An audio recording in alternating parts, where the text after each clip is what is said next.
우리에게 주신 하나님의 말씀 아모스서 3장 1절부터 8절까지입니다. 아모스서 3장 1절부터 8절 말씀 교독하겠습니다. 이스라엘 자손들아, 여호와께서 너에게 대하여 이르시는 이 말씀을 들으라. 애굽 땅에서 인도하여 올리신 모든 족속에 대하여 이르시기를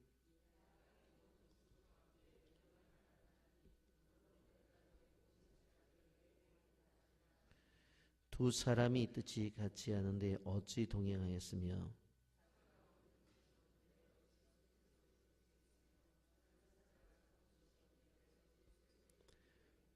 덫을 땅에 놓지 않았는데 새가 어찌 거기 치겠으며 잡힌 것이 없는데 덫이 어찌 땅에서 튀겠느냐.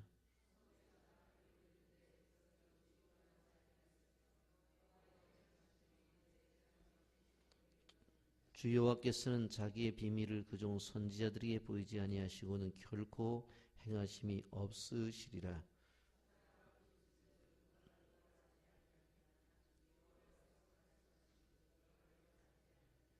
아멘. 아모스서를 보게 되어지면 전체 8국가를 향한 메시지가 있고, 그리고 3편의 설교와 5가지의 환상과 5가지의 회복에 대해서 말씀을 하고 있는 것을 볼 수가 있습니다. 전체적인 걸 보면 1장과 2장은 8국가를 향한 메시지가 있고, 3장에서 6장까지를 보게 되어지면 바로 3편의 설교의 내용이 기록이 되어져 있습니다. 그 중에 오늘 우리가 교독한 3장은 첫 번째 설교입니다. 여러분, 아모스서의 3편의 설교 가운데서 첫 번째 설교의 주제는 분명합니다. 아무리 택한 백성이라 할지라도, 언약의 백성이라 할지라도 죄를 짓게 되어지면 그거는 거기에 상하는 벌을 받는다라고 하는 것입니다.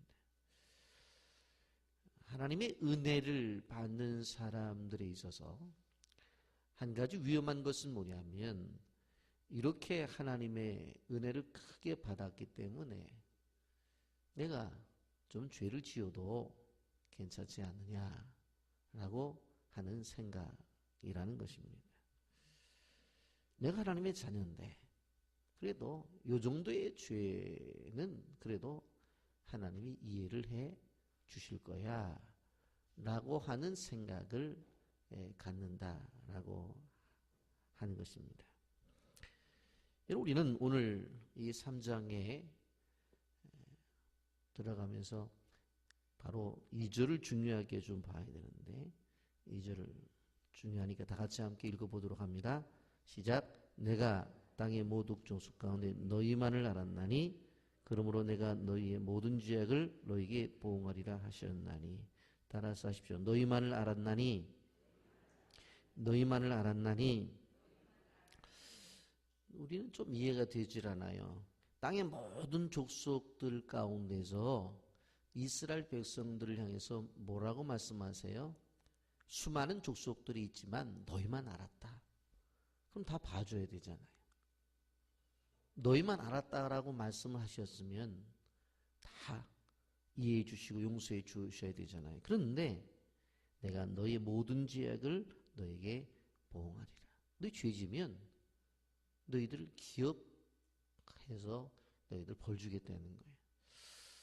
좀 맞지 않는 것 같아요. 그런데 하나님은 그렇게 하시겠다라고 그렇게 말씀해요. 왜?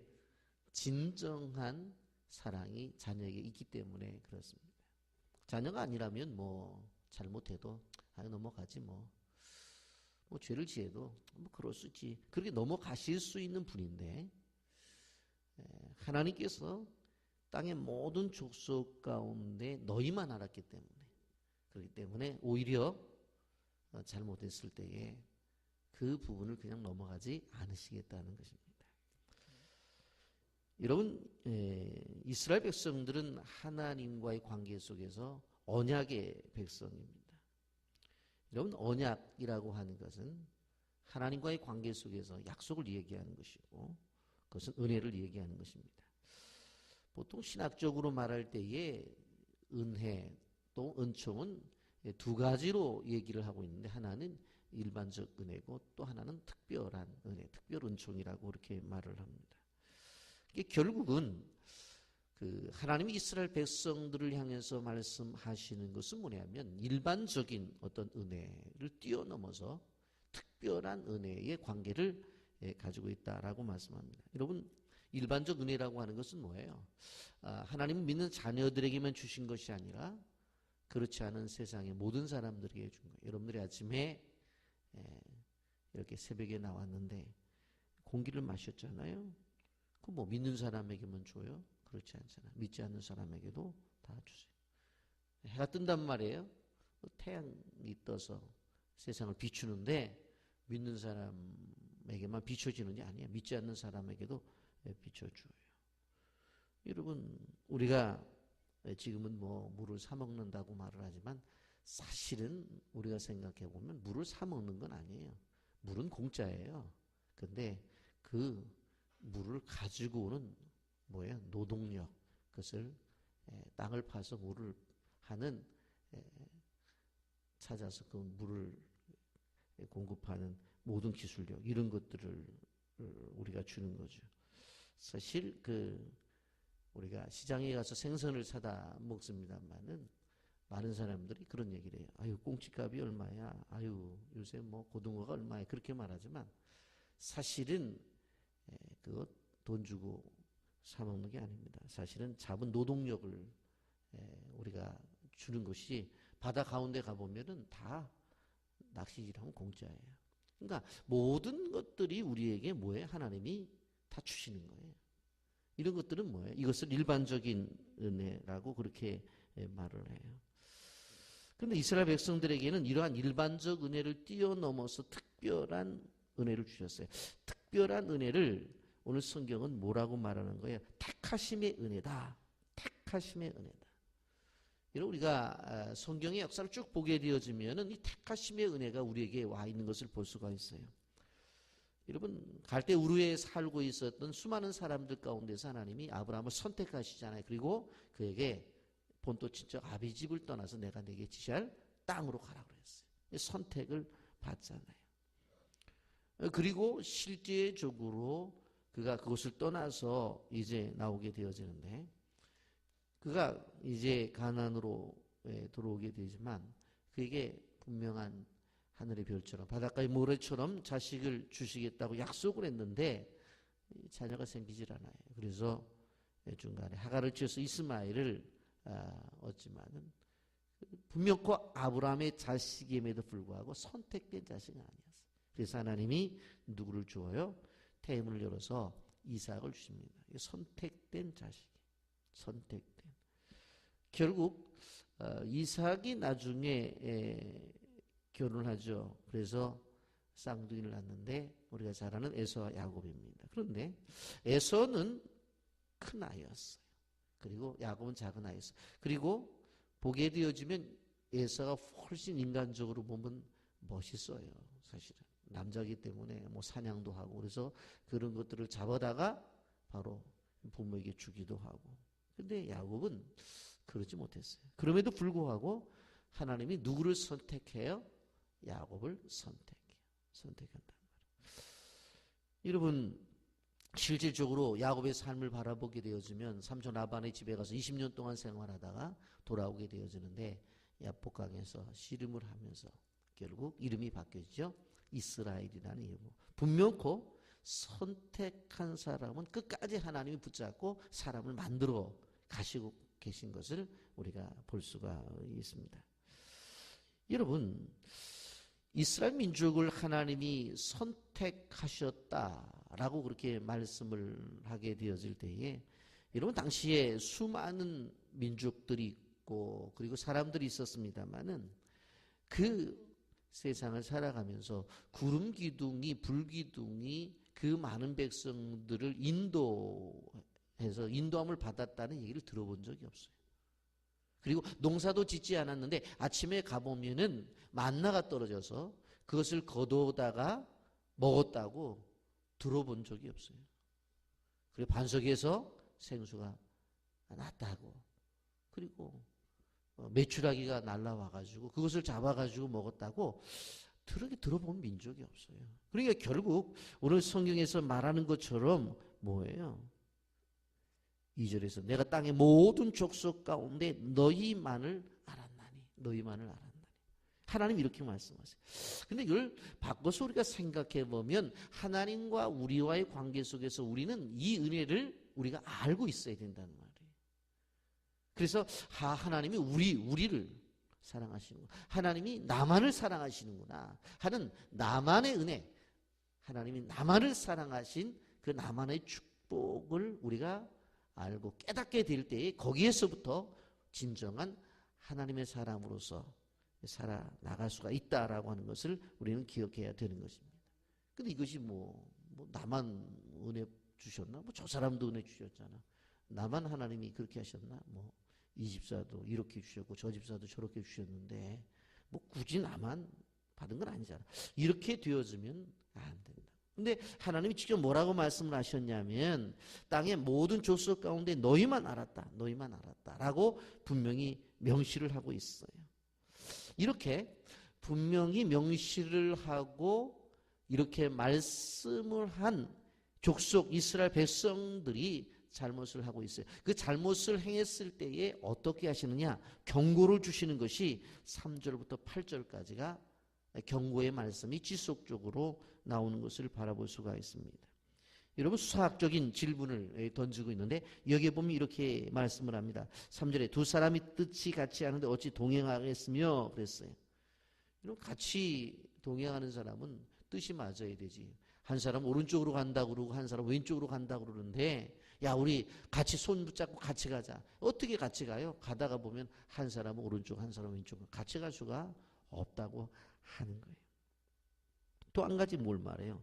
4절에서 두 가지를 이야기하는데 사자가 움킨 것이 없는데 어찌 숯불에서 부르짖겠으며 젊은 사자가 잡은 것이 없는데 어찌 굴에서 소리를 내겠느냐 그랬어요. 여러분 사자가 그 먹이를 사냥하는 모습을 보게 되어지면 조용히 있다가 어떻게 해요? 이 먹이를 공격한단 말이에요. 그리고는 덥석 그 먹이를 문 다음에 이제 자기 것이 된 다음에는 어떻게 해요? 소리를 크게 낸단 말이에요. 이제 내가 승리했다는 거예요. 이것은 내 밥이라는 거예요. 누구도 건드리지 못한다는 거예요. 근데 실질적으로 먹잇감을 보고 이제 사자가 달려들 때는 사실은 소리를 내는 것보다는 두 눈을 부릅뜨고 상대방을 제압하죠. 그리고 쏜살같이 달려들어서 먹이를 물어요. 물어가지고는 이제 숨통을 죽여놓은 다음에 그 다음에 숯불 속에서 소리를 낸단 말이에요. 내 먹이 손대지 말아라. 결국 뭐예요? 사자가 움킨 것이 없는데 어찌 숯불에서 부르짖겠으며 젊은 사자가 잡은 것이 없는데 어찌 굴에서 소리 내겠느냐 하면서 분명코 사자가 소리를 내는 곳에 가보면 이미 먹잇감을 붙잡고 있다라고 하는 것을 얘기하고 있는 것을 볼 수가 있습니다. 5절에도 두 가지가 나오는데 덫을 땅에 놓지 않았는데 새가 어찌 거기 치겠으며 잡힌 것이 없는데 어찌 덫이 땅에서 튀겠느냐. 이 본문 같은 경우에 요즘 자라나는 우리 아이들은 전혀 모르는데 저는 시골에서 경험해봤기 때문에 알아요. 저희 시골에서는 이 새 잡는 것을 새탑식이라고 그렇게 얘기를 했는데 이렇게 둥그런 곳으로 이제 만들어가지고 거기다가 벼이삭을 놓으면은 가만히 특별히 이제 눈 덮인 데다가 올려놓으면은 참새들이 와가지고 이렇게 보다가 그걸 탁 칩니다. 그러면은 탁 해서 참새가 잡히면서 이게 툭 튄단 말이에요. 나이 드신 분들은 다 기억할 텐데 결국 여기에 보면 그걸 말하는 거예요. 잡힌 것이 없는데 어찌 땅에서 튀겠느냐. 그걸 말해요. 잡혔기 때문에. 여러분 그리고 또한 여기서 뭐래요? 성읍에서 나팔이 울리는데 백성이 어찌 두려워하지 아니하겠으며 그랬어요. 이스라엘 사람들은 그 성읍에서 생활하게 될 때 성벽 위에다가 항상 파수꾼을 두었는데 그 사람들이 어떻게 해요? 어떠한 외부의 침략이 오게 되어지면 나팔을 분단 말이에요. 그러면 그 안에 사람들이 야 이게 뭐야? 외적의 침입이야 뭐야? 하면서 사람들이 피하기도 하고 그 사람들이 그 소식을 알게 된다는 말이에요.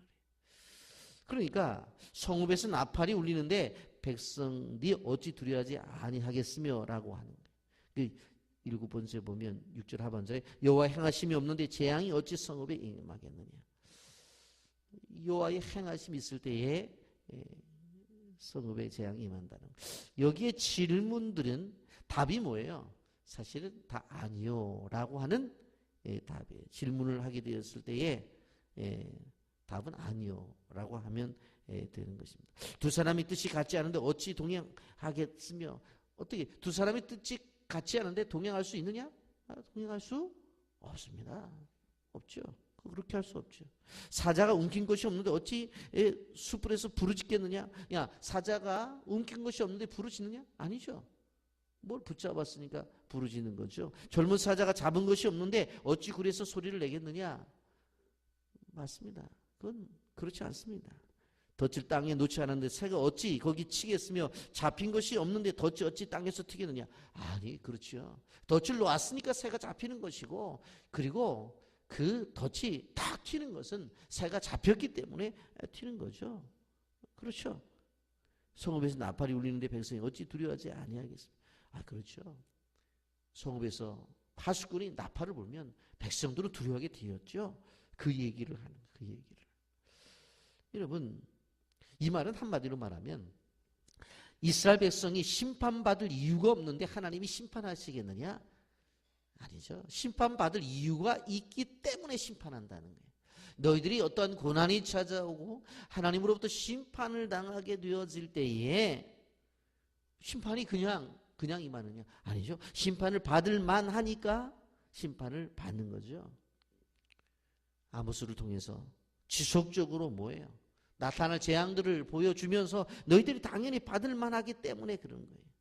한마디로 뭐라냐면 하나님은 느닷없이 갑자기 혼내시는 하나님이 아니라 끊임없이 경고를 하고 끊임없이 그들의 잘못에 대해서 이야기를 하고 그것에 대해 근거를 가지고 채찍을 때리는 분이지 이유도 없이 하는 분이 아니다. 그렇기 때문에 경고가 올 때 얼른 알아차려야 돼요. 경고가 올 때. 갑자기 오는 게 여러분 우리가 몸도 마찬가지잖아요. 크게 아프기 전에는 신호가 온단 말이에요. 그때 빨리 병원을 가야 되죠. 신호가 오는데도 병원에 가지 않으면 나중에 병이 커져갖고 치료받을 수 없는 그러한 병으로 크는 거예요. 경고가 올 때 두려워해라. 여러분 우리가 이 사실을 오늘 아모스 3장에서 말씀하고 있는 것을 바라볼 수가 있습니다. 여러분 그러면서 여기 보면 하나님의 징계가 오는 것은 저지른 악과 상관한 봉이 온다고 그랬어요. 결국 뭐냐면 죄를 지은 만큼 하나님의 징계는 온다. 9절부터 10절에 이렇게 말합니다. 아스돗의 궁궐들과 애굽 땅의 궁궐들의 선포에 이르기를 너희는 사마리아 산에 모여 그 성중에 얼마나 큰 요란함과 확대함이 있나 보라 하라. 자기 궁궐에서 보악과 겁탈을 쌓는 자들이 바른 일을 행할 줄을 모르느냐. 여호와의 말씀이니라. 여러분 아스돗 궁들 블리스 사람들을 가리키는 것이고 애굽의 궁들을 애굽 사람들을 가리켜요.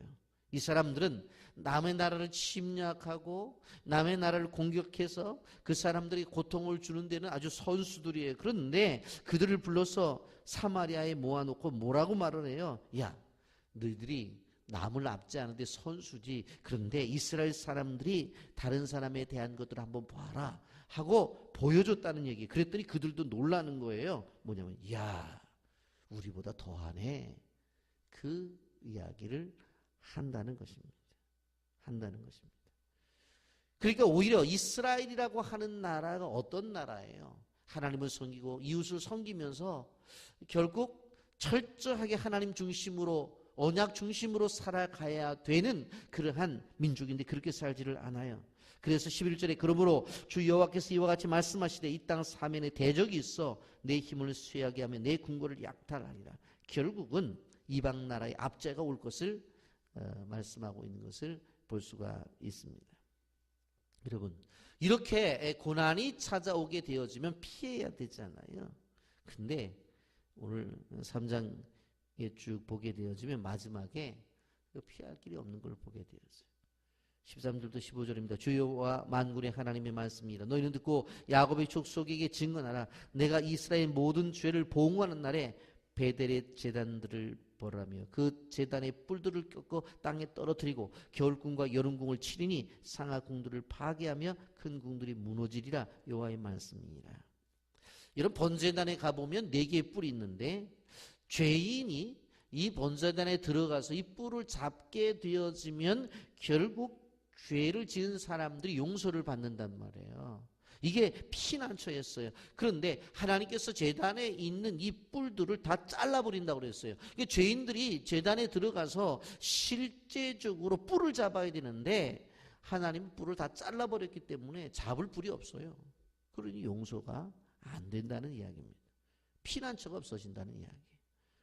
여러분, 그리고 그들이 자랑했던 상하로 화려하게 만든 겨울궁, 여름궁으로 도피해. 왜?